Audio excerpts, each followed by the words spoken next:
Hello दोस्तों, नमस्कार। इस वीडियो के अंदर हम देखने वाले हैं 2025 में अगर हम इनक्रीड मनी एप्लीकेशन को यूज करके अनलिस्टेड शेयर्स को खरीदना चाहते हैं तो हम कैसे खरीदेंगे। वीडियो के अंदर हम कंप्लीट प्रोसेस देखने वाले हैं, यानी अगर आप पहली बार इनक्रीड मनी एप्लीकेशन के अंदर अनलिस्टेड शेयर खरीदना चाहते हैं तो वीडियो को कंप्लीट देखिएगा। देखिए, अनलिस्टेड शेयर्स वो शेयर होते हैं जो शेयर मार्केट के अंदर ट्रेडिंग करने के लिए अवेलेबल नहीं होते हैं अभी के टाइम पे, यानी कि जीरोधा, ग्रो, एंजल वन जैसे एप्लीकेशंस को यूज करके आप अनलिस्टेड शेयर्स नहीं खरीद सकते हैं। लेकिन बाद में जब इनका आईपीओ आएगा तब आप सभी लोग इसको बेच सकते हैं, खरीद सकते हैं। तो इनक्रीड मनी के थ्रू आप सभी लोग पहली बार अनलिस्टेड शेयर कैसे खरीदेंगे, सारा प्रोसेस आपको दिखाऊंगा। साथ ही साथ आपको बताऊंगा ये जो अनलिस्टेड शेयर्स होते हैं इनको खरीदने के क्या क्या फायदे हो सकते हैं और कौन कौन से हमें इसको खरीदने के नुकसान भी हो सकते हैं, ये भी हम इस वीडियो के अंदर जानेंगे। तो पूरी वीडियो को देखिएगा। चलिए वीडियो स्टार्ट करते हैं। तो गाइस, सबसे पहले हम देखेंगे इनक्रीड मनी एप्लीकेशन को यूज करके हम अनलिस्टेड शेयर्स कैसे खरीद सकते हैं। सबसे पहले मैं आपको बता दूं, इनक्रीड मनी एप्लीकेशन के अंदर अगर आप अपना एक नया अकाउंट बनाना चाहते हैं तो नीचे डिस्क्रिप्शन में आप लोगों को लिंक मिल जाएगा, जिस पे क्लिक करके अगर आप अकाउंट बनाते हैं तो आपके पहले ट्रांजेक्शन के ऊपर आप लोगों को 200 रुपए का कैशबैक मिलेगा, प्लस आप लोगों के टोटल ट्रांजेक्शन का यहाँ पे 0.25% का कैशबैक और आप लोगों को मिल जाएगा एक्स्ट्रा। तो आप लोग लिंक जरूर से यूज करिएगा। सबसे पहले यहाँ पे आप लोग इसको डाउनलोड कर लोगे लिंक पे क्लिक करके, एंड इसके अंदर लॉगिन करोगे। तो अपना मोबाइल नंबर, ईमेल आईडी वगैरह डाल के लॉगिन करना होता है। इसके बाद आप लोगों को 3 मिनट के अंदर अंदर अपना केवाईसी भी कंप्लीट करना होता है। देखिए, यहाँ पे केवाईसी कंप्लीट करना मस्ट है। तो केवाईसी के अंदर बेसिकली आप लोगों को 4 चीजें वेरीफाई करनी होती है। सबसे पहले तो आप लोगों को अपना पैन कार्ड डिटेल यहाँ पे वेरीफाई करना होता है। इसके बाद आपको अपना एड्रेस डिटेल वेरीफाई करना होता है। आधार कार्ड को यूज करके आप अपना एड्रेस वेरिफिकेशन कर लेंगे। एंड इसके बाद आप लोगों को बैंक डिटेल भी फिल करनी होती है। बेसिकली यूपीआई को यूज करके 1 रुपये का पेमेंट करके आप लोग बैंक अकाउंट भी वेरीफाई कर लोगे। एंड ये लास्ट में आप लोगों को अपना डीमेट का डिटेल देना होता है, यानी कि जो डीमेट अकाउंट आपके पास पहले से है, चाहे वो जीरोधा हो, एंजल वन हो, ग्रो हो, या फिर कोई भी डीमेट अकाउंट आप लोग यूज करते हैं, उसको यहाँ पे आप लोगों को लिंक कर देना है। ठीक है, उसको यहाँ पे लिंक करना है, बहुत इजी है। आप लोगों को अपना डीमेट अकाउंट नंबर डाल के यहाँ पे लिंक करना होता है एंड स्टार्ट केवाईसी पे क्लिक करना होता है। क्लिक करके बेसिकली चारों डिटेल आपको भर देनी होती है और आप लोगों का यहाँ पे केवाईसी होने के बाद आप एलिजिबल है यहाँ पे अनलिस्टेड शेयर खरीदने के लिए। तो चलिए अब देखते हैं कोई भी अनलिस्टेड शेयर हम यहाँ पे कैसे खरीदेंगे।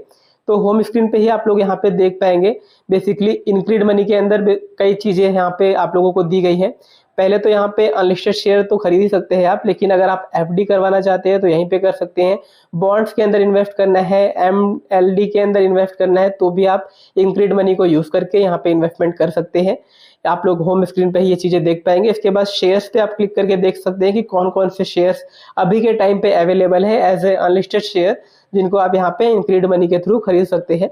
तो शेयर्स पे मैं क्लिक करके यहाँ पे दिखा दूं आप लोगों को, तो यहाँ पे करीबन 15-16 स्क्रिप्ट अभी पड़ी हुई है। 15-16 कंपनीज के अनलिस्टेड शेयर यहाँ पे पड़े हुए हैं जिनको आप खरीद सकते हो। जिनमें आप देखो तो चेन्नई सुपर किंग्स है, नेशनल स्टॉक एक्सचेंज यानी कि एनएसई है, ओयो है, यहाँ पे पराग पारिक फाइनेंशियल एडवाइजर है, एंड अदर यहाँ पे क्या कह सकते हैं, एसबीआई फंड्स मैनेजमेंट लिमिटेड का यहाँ पे अनलिस्टेड शेयर है। इन सबको खरीद सकते हैं।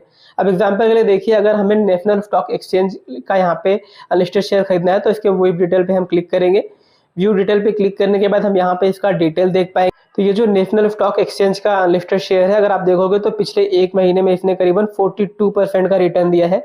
अगर आप पिछले 1 साल का इसका रिटर्न देखोगे तो आप यहाँ पे देख पाओगे करीबन 150% का यहाँ पे जंप हुआ है। लगभग 1299 रुपए का यहाँ पे इसके अंदर चेंज आया है। कई दिनों से मैं भी इसको ट्रैक कर रहा हूँ, तो इसके अंदर काफी ज्यादा हलचल मची हुई है अभी, क्योंकि ऐसी न्यूज आ रही है कि ये जो शेयर है अब लिस्ट होने की तैयारी में है, यानी इसका आईपीओ आने की तैयारी अब हो चुकी है। अगर आप देखोगे तो इसको हम बेसिकली लॉट वाइज ही खरीद सकते हैं। ऐसा नहीं है कि एक शेयर हमारा 2419 रुपए का है तो हम एक ही यहाँ पे खरीद पाएंगे, नहीं, ऐसा कोई भी यहाँ पे अलाउड नहीं है। आप लोगों को लॉट वाइज खरीदना पड़ता है। जैसे आप ऑप्शन ट्रेडिंग करते हैं निफ्टी बैंक निफ्टी के अंदर, तो लॉट के अंदर साइजेस होती है, वैसे ही यहाँ पे भी अनलिस्टेड शेयर्स के साइजेस है। बेसिकली एक यहाँ पे आप लोगों को लॉट खरीदने के लिए टोटल 20 यूनिट्स खरीदने पड़ेंगे। ठीक है, तब आप लोगों को एक लॉट यहाँ पे मिलेगा इसका, जिसकी वैल्यू हो जाती है अभी के टाइम पे, क्योंकि वैल्यू अभी चल रही है एक शेयर की 2419 रुपए, तो टोटल 48,380 रुपीज आपके लगेंगे एक लॉट खरीदने के लिए नेशनल स्टॉक एक्सचेंज के। तो इतने पैसे आपके रहते हैं। तो आप लोग यहाँ पे गेट स्टार्ट पे क्लिक करके अगर आप केवाईसी कंप्लीट करेंगे तो गेट स्टार्ट का ऑप्शन आएगा। यहाँ पे क्लिक करके आप सभी लोग यूपीआई के माध्यम से पेमेंट करके अनलिस्टेड शेयर खरीद सकते हैं।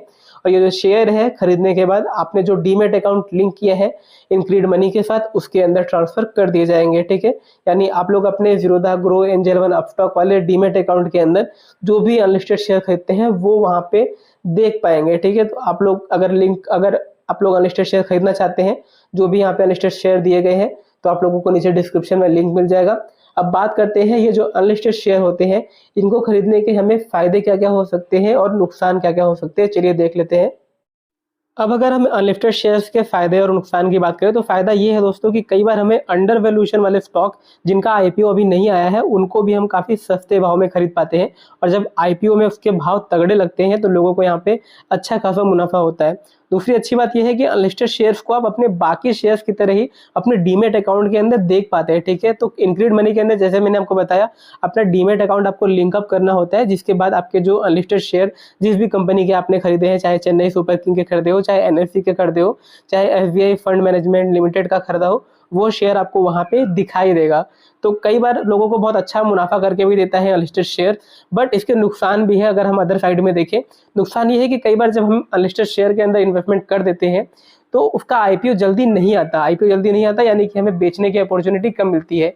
अब ये वो सोचेंगे कि आपकी बेचने की अपॉर्चुनिटी खरीद पा रहे तो बेच भी तो पाएंगे हम बिना आईपीओ आए, तो ऐसा नहीं होता। यहाँ पे लिक्विडिटी की प्रॉब्लम होती है, यानी कि खरीदने वाले तो यहाँ पे अक्सर मिल जाते हैं, लोग खरीद लेते हैं, बट कई बार यहाँ पे जब आप बेचने जाते हैं तो सामने वाला भी कोई रहना चाहिए आपके शेयर को खरीदने के लिए, तो वो अवेलेबल कम रहते हैं लोग, इसकी वजह से बेचने में दिक्कत होती है। लिक्विडिटी की प्रॉब्लम यहाँ पे आप लोगों को आ सकती है अगर आप अनलिस्टेड शेयर खरीदने जा रहे हैं तो लिक्विडिटी की प्रॉब्लम तो है ही, साथ ही साथ एक दिक्कत यहाँ पे और है, कई बार जो अनलिस्टेड शेयर्स होते हैं, कई सारे शेयर्स वो ओवर प्राइस होते हैं, ठीक है। आपको लगता है कि अनलिस्टेड है भैया तो सस्ते में ही मिलेगा, ऐसा नहीं है। कई बार अनलिस्टेड शेयर्स काफ़ी महंगे रहते हैं और जब आईपीओ आता है तो वो काफ़ी सस्ते में आ जाता है। तो अगर आपको अच्छे से नॉलेज नहीं है किसी भी शेयर का जिसको आप खरीदने जा रहे हो, जो भी अनलिस्टेड आप शेयर खरीदने जाते हो, किसी एडवाइजर से आपने एडवाइस नहीं लिया है, उसके बारे में अच्छे से पता नहीं किया है जो भी शेयर है, तो आप लोगों को यहाँ पे नुकसान भी हो सकता है फायदा को छोड़ के। तो अब यह आपके ऊपर है कि आप इनक्रीड मनी के थ्रू कौन सा शेयर खरीदना चाहते हैं, कौन से अनलिस्टेड शेयर्स में आप लोगों को लगता है कि जब आईपीओ आएगा तो आपको तगड़ी कमाई हो पाएगी। कमेंट करके जरूर बताइएगा। फिलहाल इस वीडियो में इतना ही। Thank you so much guys, धन्यवाद।